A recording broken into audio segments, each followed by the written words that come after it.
오늘 2023년 1월 세 번째 주일날 하나님께서 우리에게 주신 말씀은 창세기 1장 26절로 28절입니다. 우리가 신년이 시작되면서 구원에 대해서, 두 번째는 축복에 대해서, 그리고 세 번째, 오늘 세 번째 시간에는 성령에 대해서 말씀의 이 떡을 나누고자 합니다. 그래서 다음 주 주일날은 은사에 대해서 이렇게 신년 예배를 이렇게 드리기로 하겠습니다.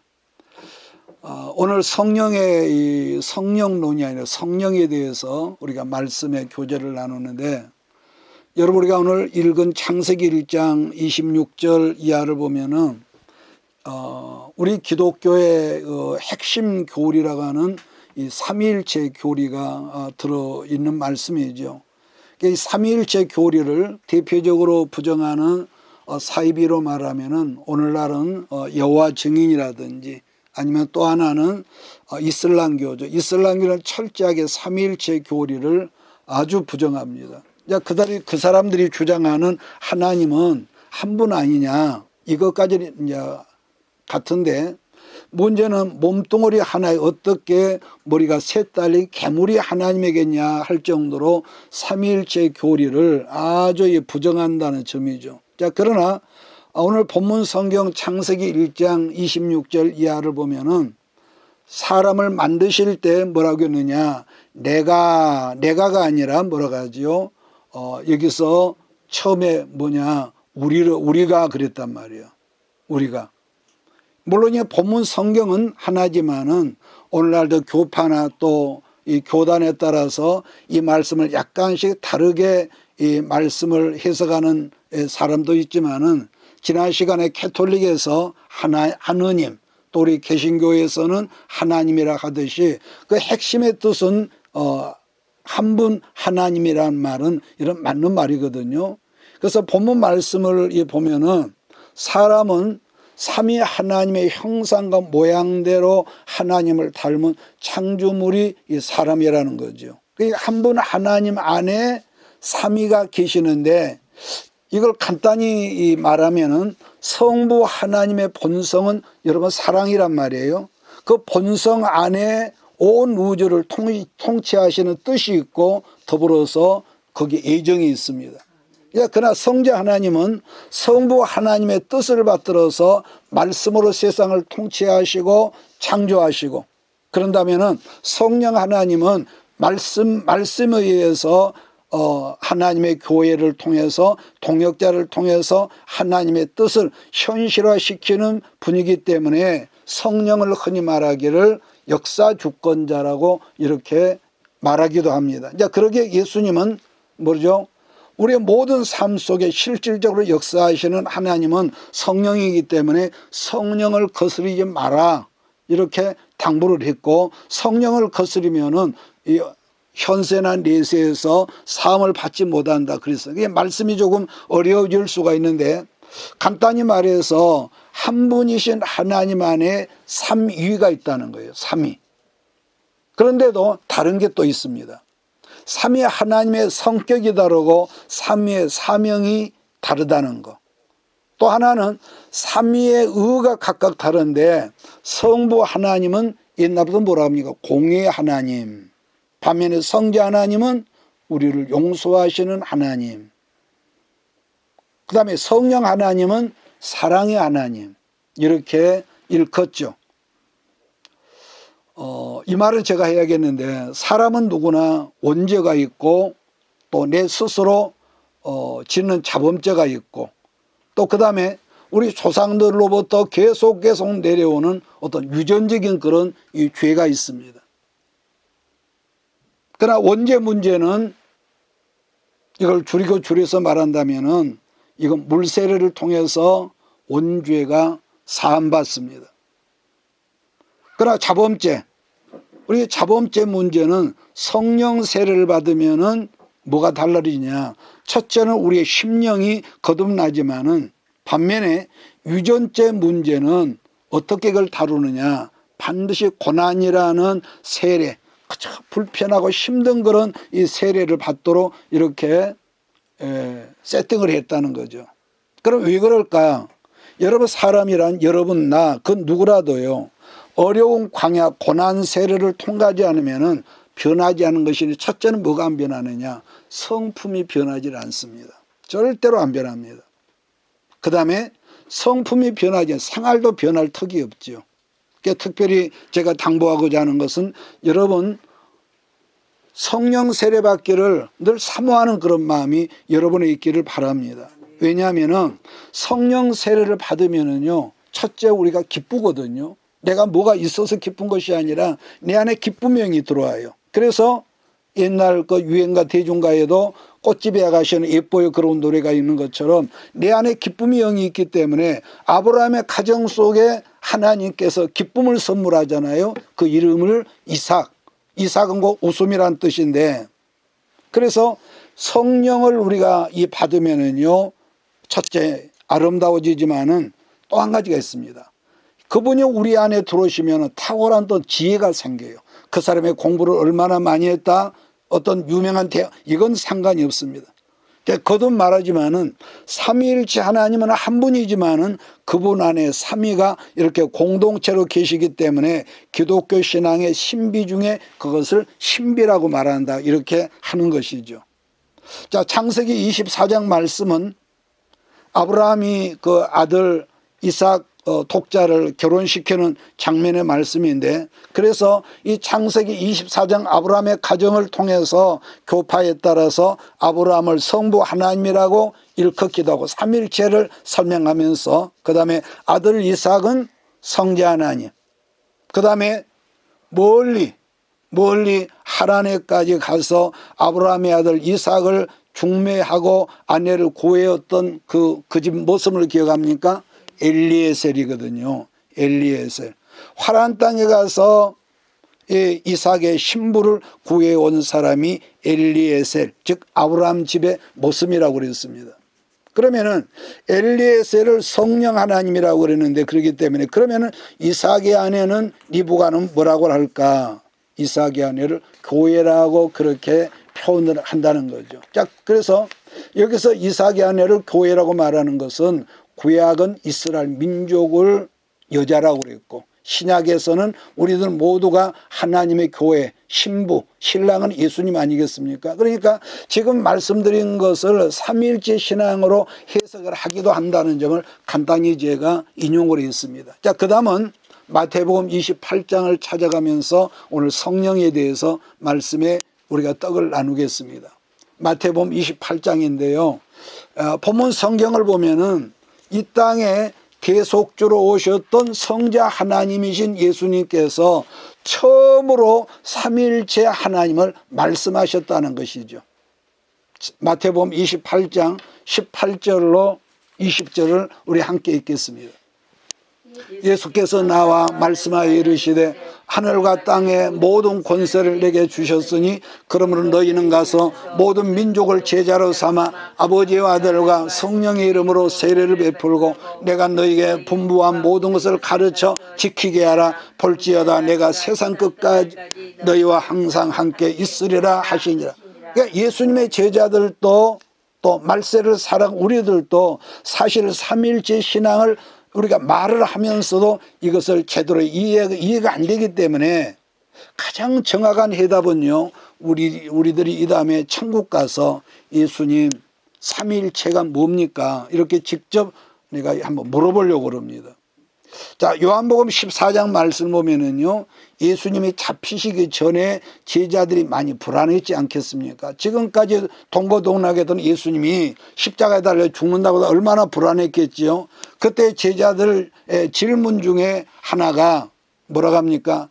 아버지 하나님을 우리가 좀 보여주세요. 이렇게 말하니까 14장 9절로 10절에서 예수님께서 어떤 말씀을 했냐면, 나를 본 자는 아버지를 보았거늘 어찌하여 아버지를 보이라 하느냐? 내가 아버지 안에 거하고 아버지는 내 안에 계신 것을 네가 믿지 아니하느냐? 내가 너희에게 이르는 말은 스스로 하는 것이 아니라 아버지께서 내 안에 계셔서 그의 일을 하시는 것이다. 이렇게 예수님이 아버지 하나님에 대해서 그렇게 말씀하죠. 자, 그런 점에서 여러분 성경에서 가장 구체적으로 실감나게 삼위 하나님을 설명하는 말씀은 요한복음 14장에서 17장에 있습니다. 이걸 집중적으로 읽어보면은 신약에서 삼위일체와 성부 하나님, 성령 하나님에 대해서 설명이 되어 있거든요. 자, 그 다음에 14장 16절을 제가 있습니다. 내가 아버지께 구하겠으니 그가 또 다른 보혜사를 너에게 주사 영원토록 너희와 함께 있게 하리니 라고 했습니다.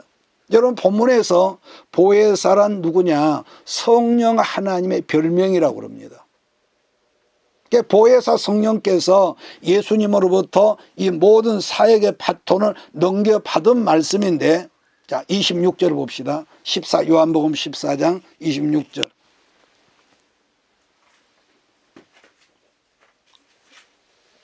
요한복음 14장 26절. 보혜사 곧 아버지께서 내 이름으로 보내실 성령 그가 너에게 모든 것을 가르치시고 내가 너에게 말한 것은 모든 것을 생각나게 하시리라. 성자 하나님이 이 땅에 죄 없는 사람으로 오셔서 우리의 모든 죄를 대속하신 뒤에 승천하시니까 구약시대 때는요 특정된 사람이 있었죠. 성령을 기름 부으는 사람, 삼직이 있었죠. 왕이 있었고 제사장이 있었고 선지자만 임했던 것. 성령께서 이제 예수 피를 믿는 모든 사람에게 임하셨는데 그들 안에 계셔서, 우리 안에 계셔서 성전을 삼으시고 계시겠는데 그 성령님이 오늘 예수님 말씀은 우리의 가정교사가 되셔서 우리를 가르치시는데 예수님 말씀이 생각나게 하시고 예수가 누구인 것을 깨닫게 한다는 거죠. 여러분, 그래서 이런 우리들이 유명한 어떤 대학을 나와서 석사도 되고 또 박사가 되는 것은 그것도 굉장히 소중한 일 아니겠습니까? 그런데요, 우리가 신앙 안에서 기도 생활이 깊어지고 말씀이 깊어지다 보면은 성령께서 그 어떤 사람을 깨우쳐 주시는 뭐가 있느냐? 하나님이 주시는 지혜가 있습니다. 지혜가 생겨요. 여기서 예를 들어서 제가 설명을 하겠습니다. 그래서 설명을 하는데 목사님이 자, 우리 사모님을 자랑을 좀 하겠습니다.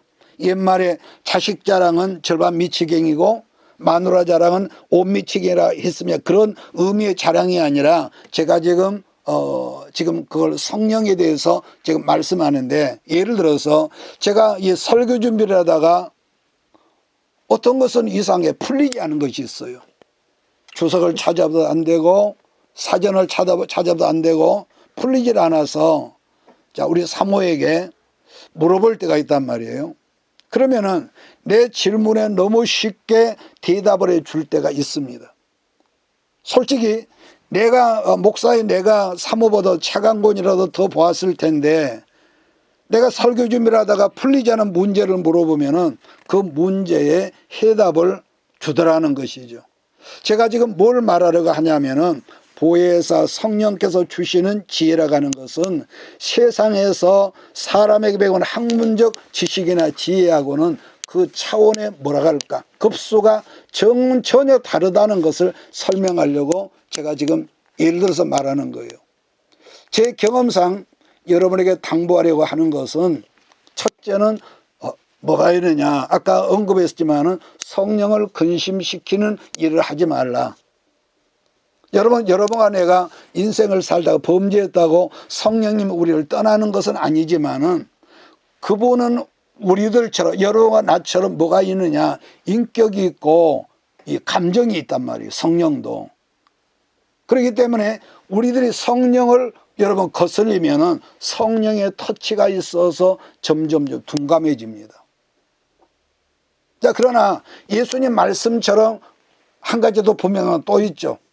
요한복음 14장 16절 말씀처럼 우리가 조금 좀 범죄했다고 하더라도 우리를 영원히 구약처럼 떠나지는 않으신다는 그런 특징이 있습니다. 자, 그 다음에 요한복음 15장 26절 말씀 보면은 성령께서 오시면은 진리 되신 예수님을 알게 해주신다는 말씀이 있거든요. 그렇다면은 흔히 말하는 성령 충만이라는 뭘 말할 걸까? 뭘 말하는 걸까? 여러분, 이런 우리가 어떤 퀘션이 생기지 않겠습니까? 예를 들면은 저녁에 밤에 잠도 자지 않냐고 밤새도록 방언하는 것을 성령 충만이라고 그럴까? 아니면 귀신을 쫓아내고 예언하고 환상을 보고 병 고치는 것이 성령 충만일까? 물론 모든 은사는요, 고린도전서 12장 말씀처럼 성령으로 말미암는 거 틀림없습니다. 여러분, 모든 은사란 성령으로 말미암아 하나님의 몸 되신 교회를 섬기라고 여러분과 나 우리 모두 각각 각자에게 맞는 뭘 주셨느냐? 합당한 은사를 주셨단 말이에요. 그래서 최고의 교과서는 항상 여러분 신구약 성경인 것을 믿고 성경으로 여러분 해답을 찾는 그런 이 아름다운 습관이 여러분에 있기를 바랍니다. 자, 그 다음에 에베소서 4장을 보면은 성령 충만하다는 정의를, 자, 사도 바울 선생은 또 이렇게 정의를 하고 있거든요. 에베소서 4장. 에베소서 4장 13절입니다.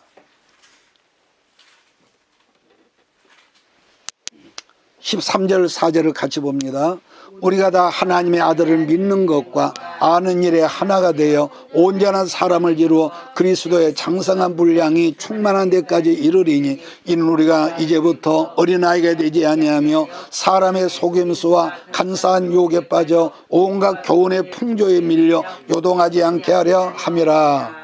우리들이 주의할 것은 성경은 신구약 전체를 볼 수 있는 눈이 열려져야 한다는 것인데, 그래서 중요한 것은 어느 한 구절이나 어떤 유명한 큰 교회 목사님이 말씀했다는 것이기 때문에 거기에 매몰되고 매달리다 보면은 자칫 우리가 뭐가 되느냐, 영적 장애아가 된다는 잊지 말아야 합니다.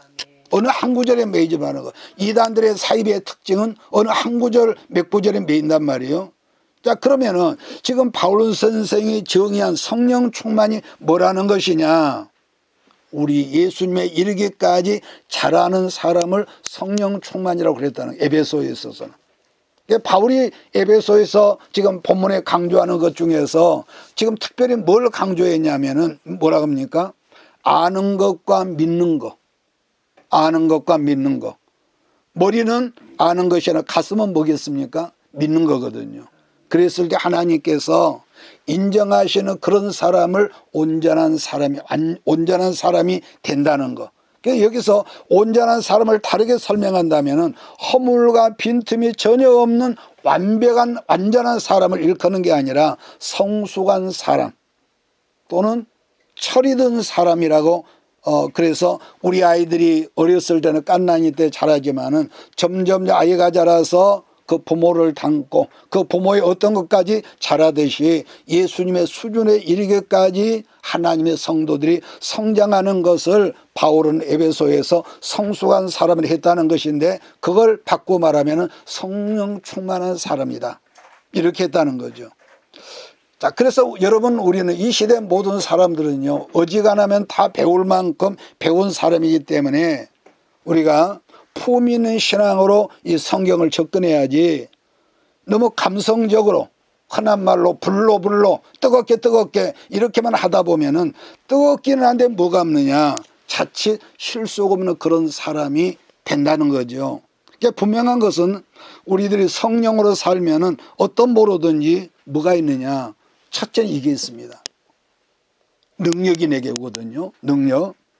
자, 그런데 이 능력이라는 말이 우리말로는 그냥 능력, 힘, 파워 막 그렇게 되지만은 이 능력이라는 이 말이 헬라어 말에는 이 능력을 뭐라고 번역을 했냐 하면은 두나미스라고 이 번역을 했다는 거예요. 하늘로부터 임하는 능력인 두나미스로 뭐가 있습니까? 종교개혁자 마틴 루터가 변화되어서 세상을 새롭게 했고, 18세기에 침체하던 엉망진창의 영국 교회에 요한 웨슬레가 하늘의 능력인 두나미스가 임해서 영국을 새롭게 했고, 그래서 오늘날의 감리교회가 그분으로 말미암아 태어났단 말이에요. 또 청교도 누굽니까? 그분들도 그랬었고. 그래서 나는 금년 한 해를 우리가 시작하면서 말씀으로 말미암는 두나미스, 이 두나미스가 여러분들 모두에게 임하기를 주의 이름으로 축복합니다.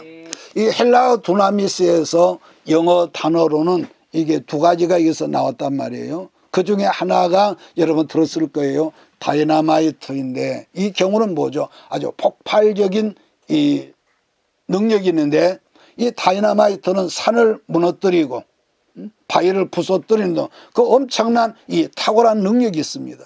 자, 그런데 두 번째 두나미스에서 나오는 능력은 다이나마이트와는 정반대인 뭡니까? 여기서는 다이나믹이라고 그러죠. 만약에 오늘 여러분들이 항상 불로 다이나마이트처럼 가정에서나 일터에서 폭발적 능력이 여러분에게 나타난다면은 그 사람이 과연 사랑구실할 수 있을까요? 반면에 이 다이나믹은 뭐냐, 마치 어린아이가 엄마 아빠의 양육을 받아서 자라나듯이 알지 못하게 이 아이가 서서히 성장하고 성숙되는 변화하는 능력을 일컬어서 다이나믹이라고 했다는 거죠. 그러므로 정확히 말하면은 다이나마이트와 다이나믹이 어느 정도 섞여졌을 때, 이해하십니까? 합해졌을 때 이것을 성령 충만이라 말한다는 것이지만은 우리나라 교회는 우리나라 그 민족 성향 때문인지 몰라도 다이나믹보다는 다이나마이트 쪽으로 좀 기울지 않았는가 이렇게 이제 말하죠. 전에 제가 집회를 나가다 보면은 그런 것 같아요. 물론 나름대로 은혜를 받자고 그러겠지만은 다이나마이트 성향이 강한 이 찬양 인도자 또 그런 그 사람들이 모이면은 이게 있거든요. 예를 들어 말하지만 같은 찬송을 해도 곡조 그대로 하지 않냐고 거의 디스코 박자 알죠? 디스코. 이 박자로 찬양을 하다는 것인데 굳이 그러한 성향들을 좋다 나쁘다 말하려고 하는 것이 아니라 신앙의 영적 성숙은 다이나마이트도 있어요. 그래서 우리가 조용히 기도하는 것보다는 때로는 막 부르짖고 몸부림쳐 부르짖는 그런 능력 있는 그런 기도도 중요하지만은 다이나믹하는 그런 인간성 속에 우리의 속사람이 이 성향을 훨씬 더 여물들게 하고 아름답게 하는 것. 그래서 옛날 어른들이 이런 말을 하죠. 이슬비에 옷이 젖는다고요. 근데 이 폭포수가 홍수가 내리면은 모든 게 황폐해져 버리잖아요. 그래서 예수님을 알게 해주고 예수님을 말씀을 깨우쳐도록 도와주시며 예수님 말씀이 늘 우리 마음에 생각나도록 도와주시는 교사가 아까 누구라고 그랬어요?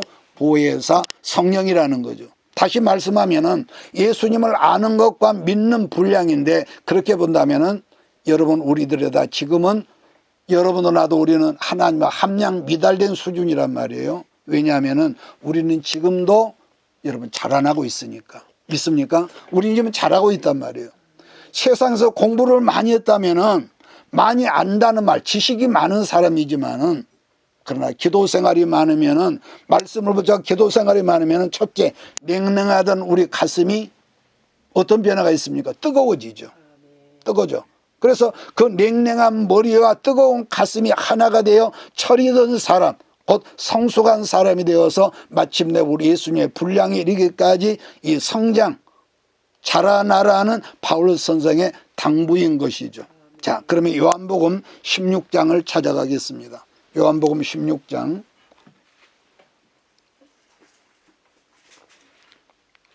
7절로 8절을 읽겠습니다. 요한복음 16장. 그러나 내가 너희에게 실상을 말하노니 내가 떠나가는 것이 너희에게 유익이라. 내가 떠나가지 아니하면 보혜사가 너희에게로 오시지 아니할 것이요 가면 내가 그를 너희에게로 보내리니 그가 와서 죄에 대하여 의에 대하여 심판에 대하여 세상을 책망하시리라. 여러분 분명한 것은 성령은 사랑의 하나님, 그 다음에 우리를 예수를 알게 하고 말씀을 가르치시는 그런 반면에 뭐가 있습니까? 성령님에게는 여러분과 내게는 허물과 죄와 잘못된 것을 마치 우리 부모가 어린아이를 꾸짖는 것처럼 꾸짖고 책망하신다는 그 말씀인 거죠.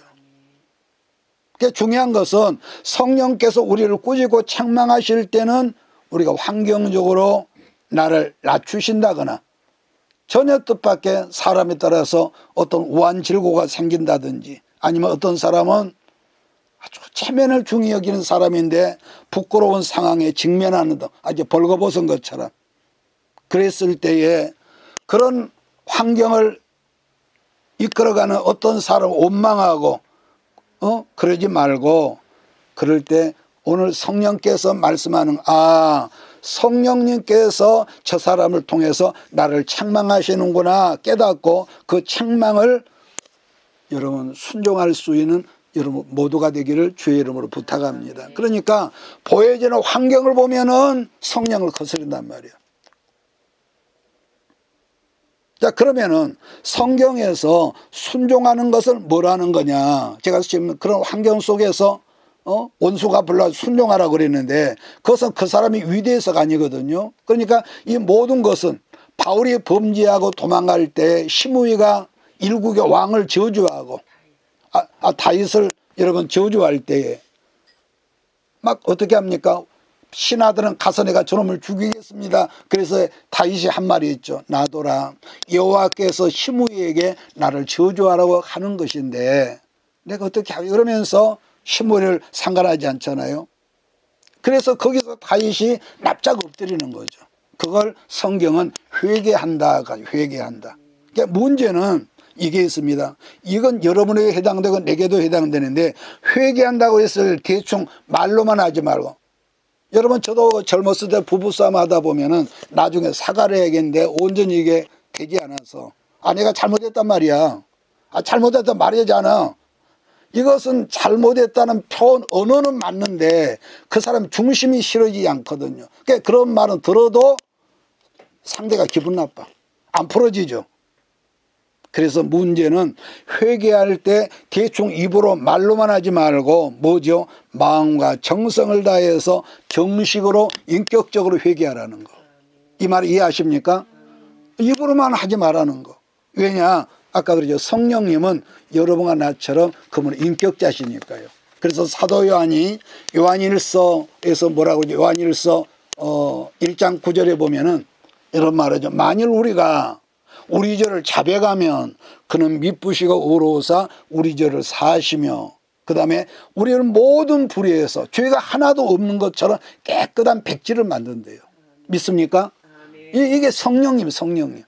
그래서 우리가 정말로 우리 예배를 드리고 우리가 일주일에 우리가 한두 번 몇 번 드리지만은 그래서 정성을 다하는 뿐만 아니라 여러분 잘 아는 이사야 1장 18절에 보면 이런 말씀도 한단 말이에요. 여호와께서 말씀하시되 오라 우리가 서로 변론하자.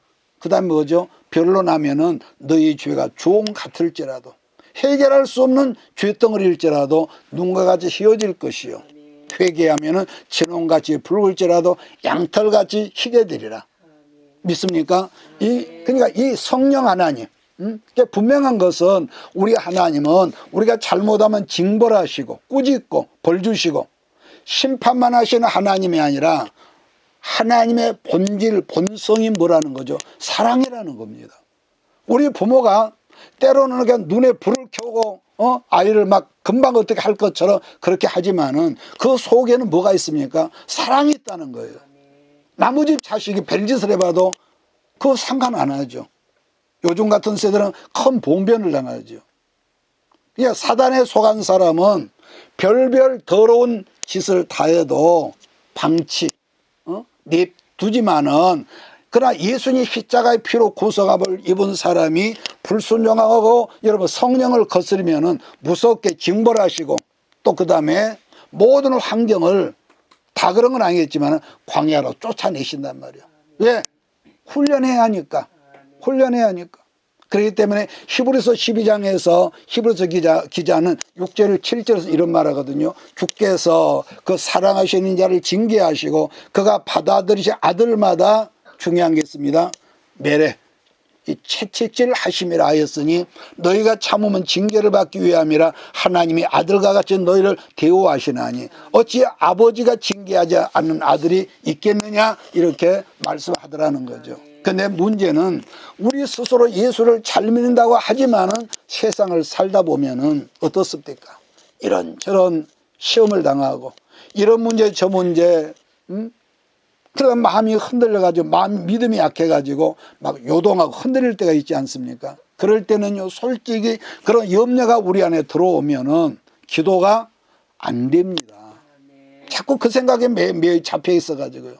자, 그런데 중요한 성경을 보면 그런 때에도 내가 지금 막 생각에 잡혀가지고 기도가 안 돼. 그런 때에도 성령님이 어떻게 하신다 했냐면은 로마서 8장 26절에 보니까 이와 같이 성령도 우리 언약함을 도우신대요.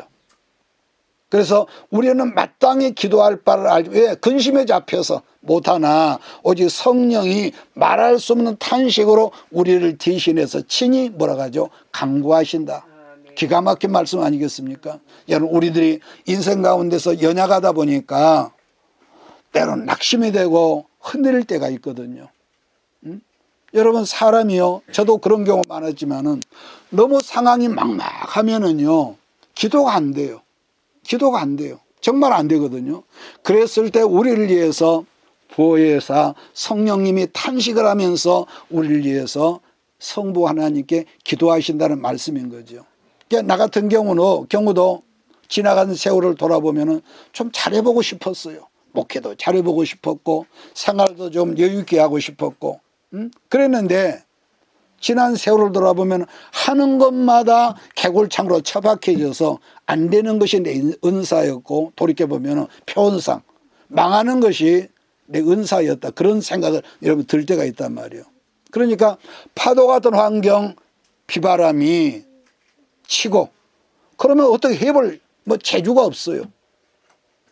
지혜가 좋거나 능력이 있거나 이게 해당이 안 된단 말이에요. 그런데요 긴 세월을 하나님의 훈련과 연단 속에서 여러분 그렇게 살아왔지만은 이제 와서 내가 깨닫는 것은 뭐가 있느냐. 여러분 우리 삶이 그 사람의 삶이 항상 봄날씨처럼 따뜻하면은 아까 우리가 그런 말이 있잖아요. 좀 따뜻한 게 좋다. 물론 따뜻한 게 좋죠. 그런데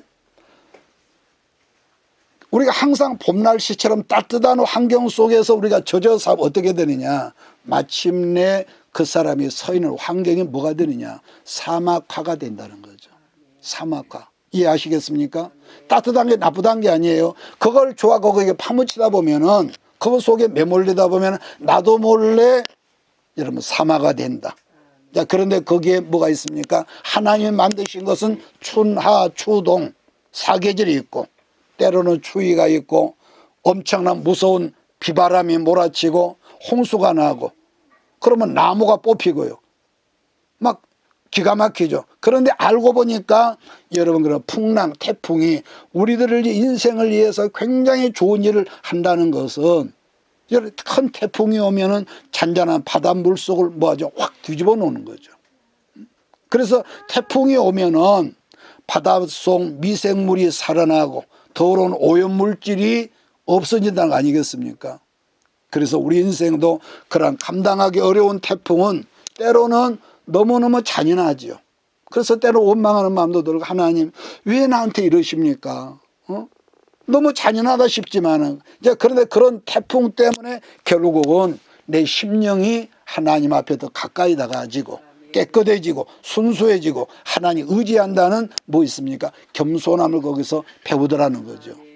이 말씀 이해하시겠습니까? 예. 그러면 보혜사 성령께서 우리에게 역사하시지만은 그러나 우리는 평소 그런 역사하심을 이해도 못할 뿐더러 그냥 어른들로부터 들었던 말 성령 충만, 성령 세례 이렇게만 말하는 거죠. 그렇기 때문에 예수 믿는 사람들이라면 성경 말씀으로 이 모든 것이 논리적으로 정리가 돼야 하는데 그걸 우리가 거의 모르더라는 거죠. 자, 요한복음 14장 17절을 같이 읽겠습니다.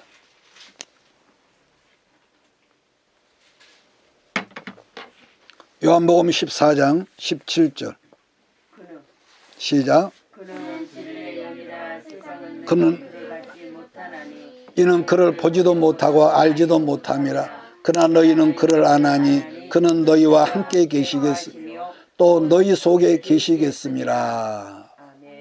여러분, 성령님은 진리의 영이시기 때문에 뭐가 있어? 아까 제가 언급했죠. 해외에서 유명한 대학에서 유학을 하고 거기서 학박사가 되어 있어도 사람으로 말하면 세상적 지식으로는요 하나님의 영 성령님을 모른다는 거 아니겠습니까?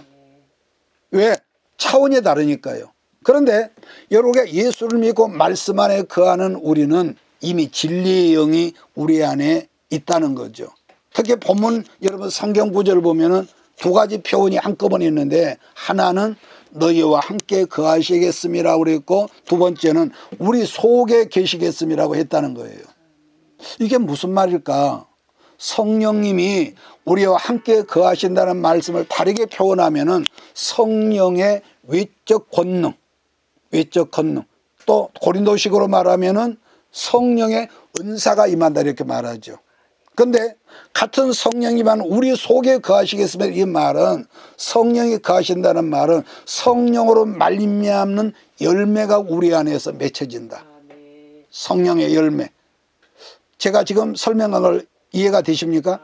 예, 왜냐하면은 제가 강조하지만은 먼저 논리로 이해가 되어야만이 공감이 되고 납득이 되고. 옛날에는요 우리 어렸을 때는 여러분 명절이나 어떤 제사 때 고기를 사러 가지 않습니까?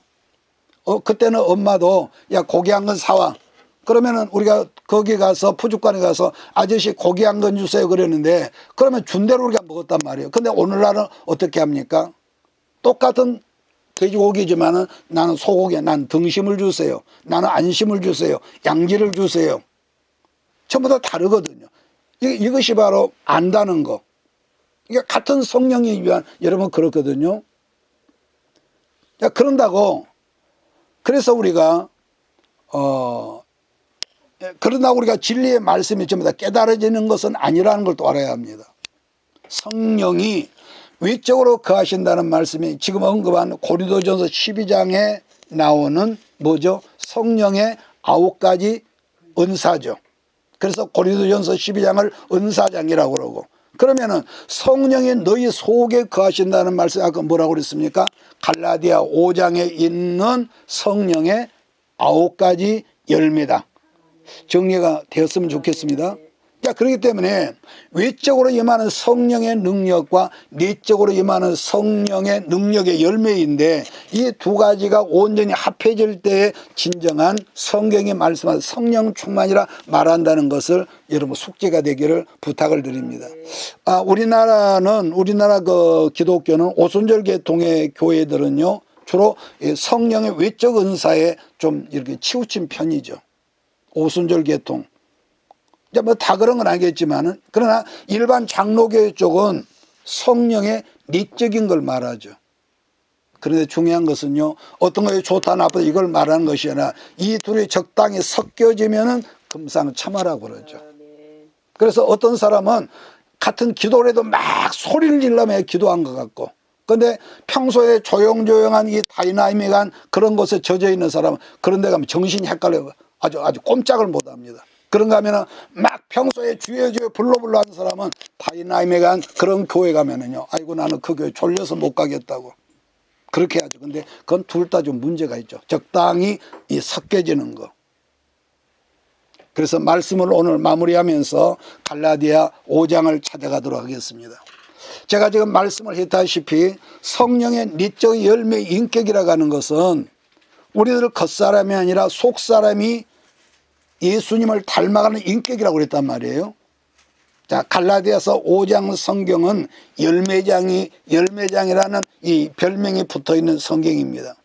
그런데 열매는 열매일지라도 갈라디아 성경 5장 앞부분에는 죄의 열매인 무슨 열매입니까? 육신의 열매가 있나 하면은 뒷부분에는 무슨 열매가 성령의 열매가 있다는 거죠. 자, 22절, 23절입니다. 같이 읽습니다. 오직 성령의 열매는 사랑과 희락과 화평과 오래 참음과 자비와 양성과 충성과 온유와 절제니 이 같은 것을 금지할 법이 없느니라. 야, 여기서 제가 다 설명하면 시간이 가니까 또 나중에 합시다.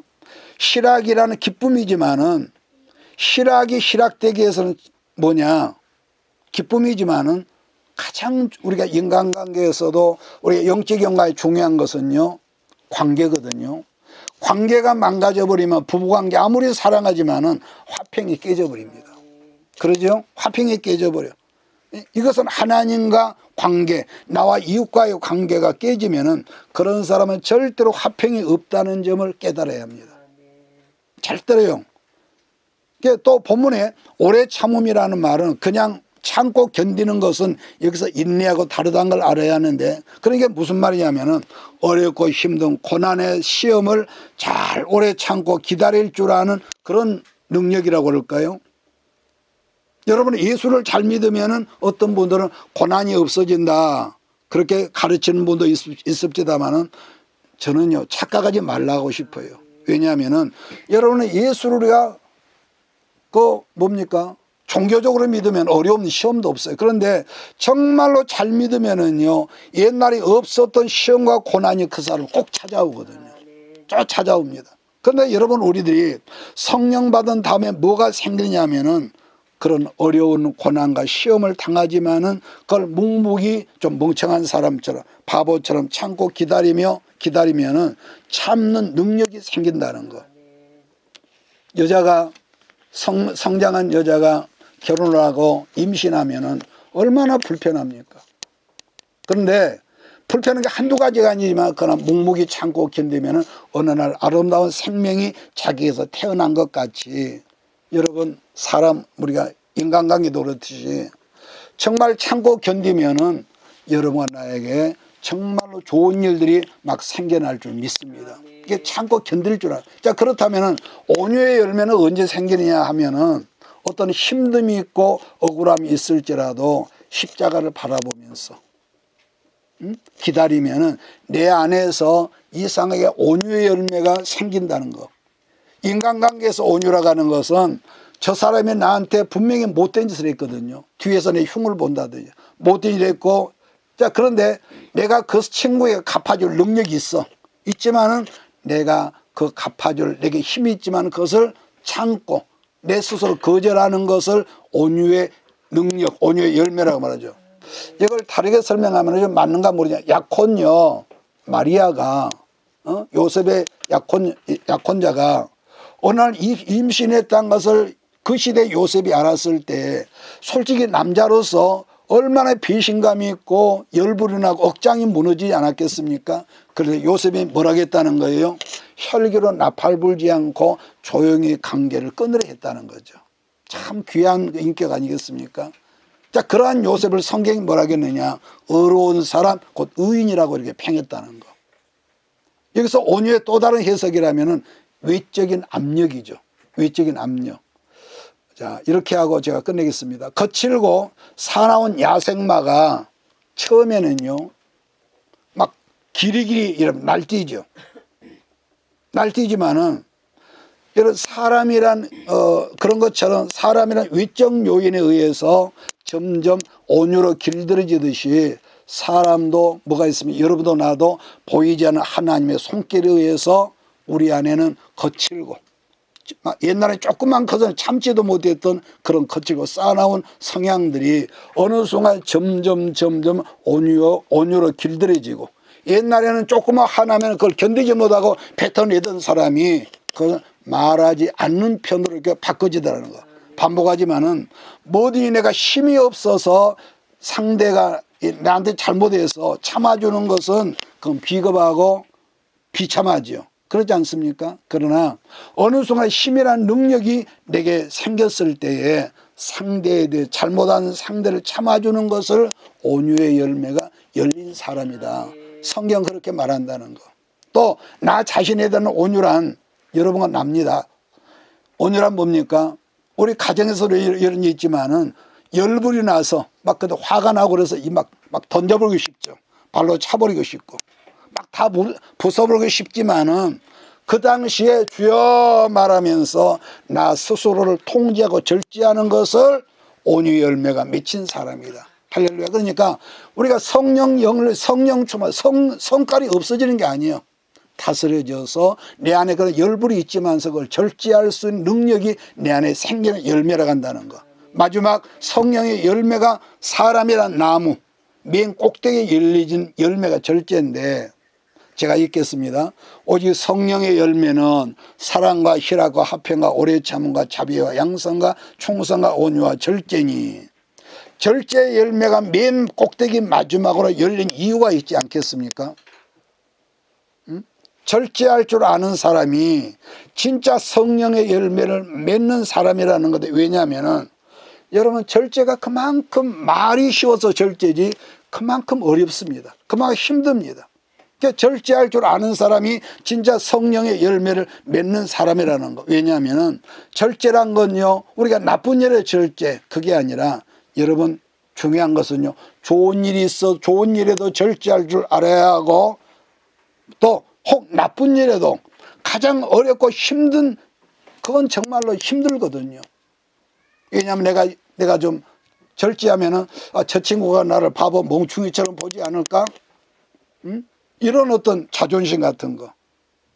여러분, 모든 성령의 열매의 그 기초는요, 언제나 우리 예수님이라는 걸 잊지 마십시오. 항상 기초는 예수님입니다. 그러나 은사에도 열매도 첫째는 사랑이고 그 다음은 기쁨이고, 하나님과 나 이웃의 관계, 그래 나와 나 자신의 관계가 원망할 때 아까 화평의 관계가 이 열매가 열린다고 그랬습니다. 그렇게 열매들이 열리다가 가장 맨 꼭대기에 있는 열매가 지금 뭐라는 거예요?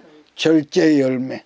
절제매. 가장 어렵기 때문에 맨 꼭대기에 있다는 거죠. 그러므로 그 사람이, 아니 이렇게만 내가 여러분과 우리 모두가 절제할 줄 아는 능력을 보고 어떤 사건을 만나서 보고, 저 사람이 절제 열매가 있는 사람이구나.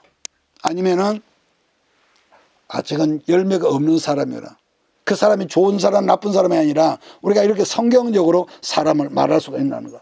더 중요한 것은 좋은 일이나 선한 일뿐 아니라 나쁜 일에도 더불어서 절제할 줄 아는 우리 모두가 되기를 예수님으로 축복합니다. 네. 여러분, 저런 아이들에게도 성깔머리가 있죠. 고집이 있죠. 그러잖아요. 그걸 부모가 가르쳤겠습니까? 나쁜 성깔머리가 있는 걸 보는데 이 세상에 성질머리가 없는 사람이 누가 있겠습니까? 모세는 우감에서 사람을 쳐서 한 방에 죽였거든요. 그런데 그런 사람이 외적인 힘, 환경에서 다스리다 보니까 하나님이 뭐라고 합니까? 모세만큼 지상에서 온유한 사람이 없어. 이렇게 자랑을 했다는 거예요. 그래서 그 사납고 나쁜 성질을 말씀과 기도로 절제하고 다듬어져서 하나님께 영광을 가리지 말고 영광을 돌리는 우리 모든 식구들 되기를 예수님의 이름으로 축복합니다. 이것이 행복이라오. 세상은 알 수 없는 하나님 선물. 이것이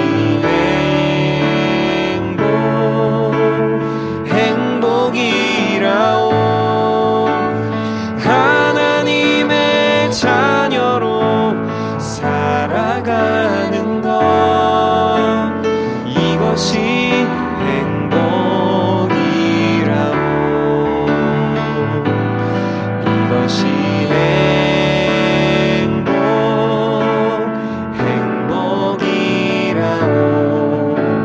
세상은 알 수 없는 하나님 선물. 이것이 행복이라오. 하나님의 자녀로 살아가는 것. 이것이